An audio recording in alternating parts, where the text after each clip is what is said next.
Hello and welcome back to another episode of Best Bets. What's going on? I am Matt O'Leary alongside Newsday's Joe Manniello. Joe, how's it going? Doing good, man. How are you? Well, I'm doing okay, Joe. Tough week for me. 0-5. I think that was my first ever 0-5. You went 3-2. So your record through 2 weeks, solid here, 6-3-1. I'm sitting at an ugly 1-8-1, and just Yeah, I'm the Suffolk County area code 631, and you yes. and you are. Zach Wilson had 4 picks, but you had 5 picks, 0-5. Yeah, that's. I don't know how. I thought Wilson would have the worst day. Apparently not. I had a worse weekend than Zach did. But listen, I was telling you before we started, I like a lot of games this week, so right back up on the horse. So should be a good one. Absolutely. So let's hop right in with the locals first. The Giants play the Falcons at home. The Giants are favored by 3. Who do you like in this game? Yeah, this is the only matchup of the week where there's two 0-2 teams facing off. So this is like the most desperate matchup of the week. I like the Giants a lot, actually. I feel like if they don't win this game at home, 10 days to stew over that awful loss at Washington, that they should have, won Darius Slayton dropping the touchdown and Dexter Lawrence offsides. It looked like he wasn't even offsides, which makes it even worse. And they've had 10 days to think about this game. I mean, the defense can't play any worse, I don't think. And, everyone forgets that, Daniel Jones probably had one of his best games as a Giant. He played really well. They need to let him run more. He's such a good athlete. Yep. And I think if they let him run more, the Falcons, they're a weird team. They lost by 26 at home in the opener against the Eagles.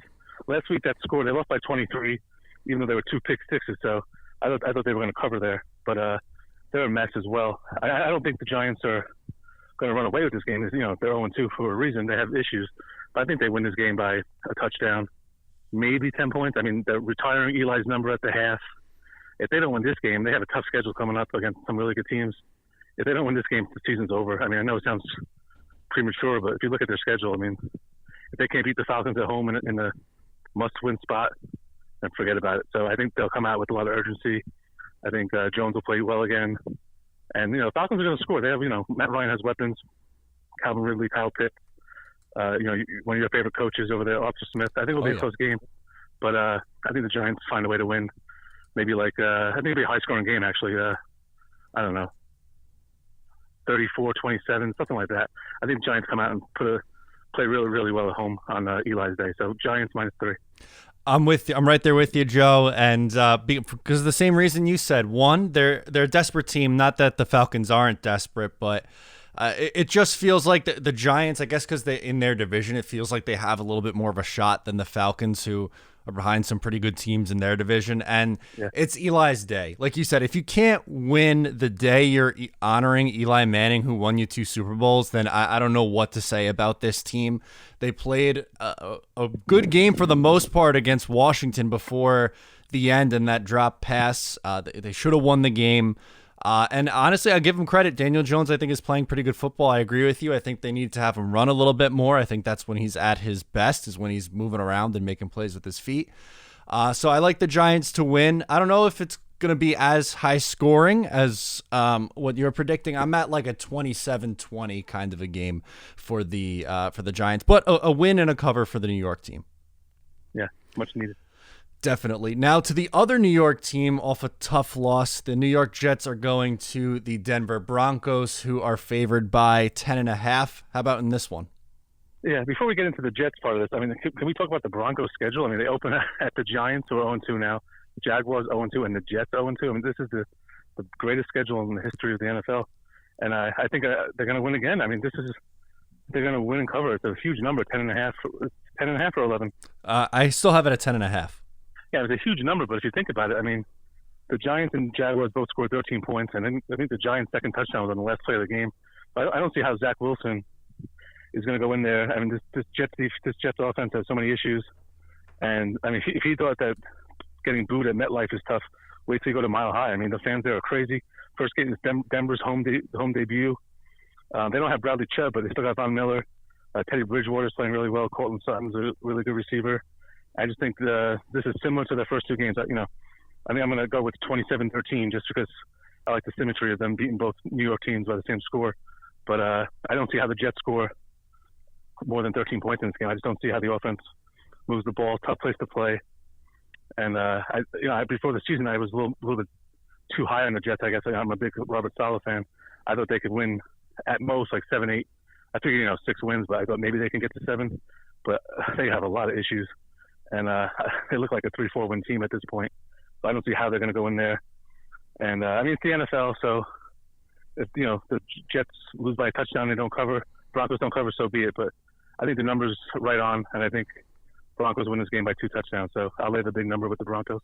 Yeah, I'm with you again here, 2 for 2.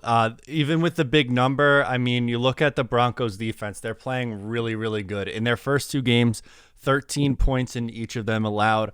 They made Trevor Lawrence look bad last week. And you mentioned him, Teddy Bridgewater, getting a new start after playing pretty well in Carolina last year, I thought, is coming in and playing arguably the best football of his career right now.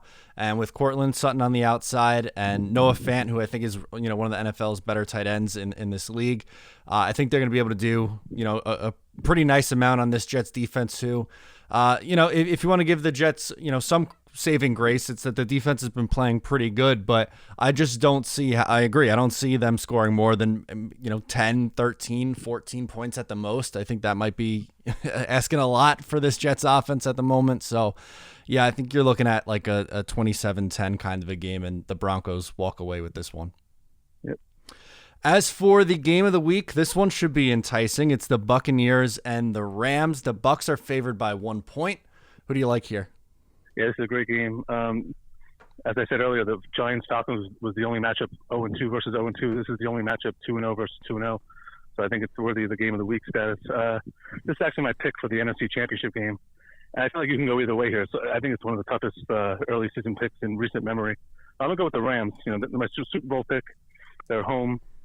It's tough to go against Brady. The Bucs have won 10 in a row, including the playoffs, and 9 straight with 30 or more points. So they're rolling, and Brady looks as great as ever. So it is risky to pick against them. But I think the Rams is such a complete team. Matthew Stafford, Cooper Kupp, probably the most underrated receiver in the NFL, and they got the defenders, and Aaron Donald, Jalen Ramsey, and I love Sean McVay. And my favorite stat is when they have a lead at halftime, they're 39-0 under McVay. So if they get a lead here at halftime, I like my chances with McVay. They beat them last year at Tampa Bay, a Monday night game, 27-24. And they picked off Brady twice. So I can see Brady wanting to beat them because of that. But at the same time, I just think the Rams team they got something special going on. I think it'll be a really close game. Maybe the same score, 27-24. But I'm going to go with the home team here with Stafford making a nice statement early on in his Rams career. Rams +1. Okay. I'm going to go with the Buccaneers, but I really see this game going either way for a lot of the same reasons that you just said. Agree, it's a very tough game. I went back and forth, but like you were kind of saying early on, it's tough to pick against Tom Brady, and that's where I'm at right now. I feel like, during their run last year, I was doubting the Bucs, and, time and time again, they went on the road and, they won a bunch of games in the playoffs, and then they upset the Chiefs in the Super Bowl, and then, hot start to this year, flying out of the gate. And I think it continues to roll. They've given me no reason to believe that it doesn't. Again, I'm not wavering off my Rams Super Bowl pick. I love this team. I think they're, going to be right there with the Bucs. These are the 2 best teams in the NFC in my eyes. But I just think right now Tampa's hot and just going to continue to ride that hot hand. Yeah. How about a best bet this week? Yeah, we talk about it all the time. When you look at the schedule and you look at the slate of the game, sometimes, 1 or 2 games pop out to you, sometimes none. This week I feel like 5 or 6 popped out, which is unusual. I like Denver a lot. I like Baltimore. I like a few big favorites, even though that's the easy way out. But sometimes it's a tough one. Like last week I had the Browns -12.5, and they only won by 10, so I didn't get the luck of the week. But I also like the Niners -3.5 at home against the Packers. But I'm going to go with one that I feel like it's just sometimes I always talk about don't overthink it. To me, I look at this game, I think it's a total mismatch. I think it might be 52-17, Bills, Cowboys, Super Bowl bad. Arizona at Jacksonville -7.5. I think this is going to be a blowout. I don't know if Cliff Kingsbury has any bad blood with Urban Meyer, but this is his chance to run up the score the way Ohio State used to do and Florida used to do. I think the Jaguars are a mess, and I think they've lost 17 straight as a franchise. And I think Arizona, the first week they won at Tennessee by 25. Last week they lucky to escape Minnesota on that last-second missed field goal. I think they come out this week and look more like that Week 1 team and just dominate. Kyler Murray, 3-4 touchdowns. Maybe they'll run one in. This is a blowout. So -7.5 Arizona. That's a game I like a lot, and I agree with you in the Cardinals in that one. I think it's going to be a blowout. But for my best bet, I'm going to go with the Raiders -4 over Miami. Miami's going to be without Tua, and the Raiders at home, they're 2-0. They beat the Ravens, they beat the Steelers, and I think you have a beat up Miami Dolphins team coming to town. And this Raiders offense has been impressive so far early on, and I don't love their defense outside of the pass rush and Max Crosby, but they might not have to do a whole lot with Tua out of the game. So I think the Dolphins are going to keep it kind of simple on offense. So I like the Raiders to win and cover here as my best bet. Raiders -4. Yeah, I like them a lot too. How about an underdog or an upset pick? Yeah, underdog. Same situation here. A few of them jumped out to me. I thought about going with the Chargers +6.5 at Kansas City. There's one game that I like a lot, and it's actually the same idea as last week.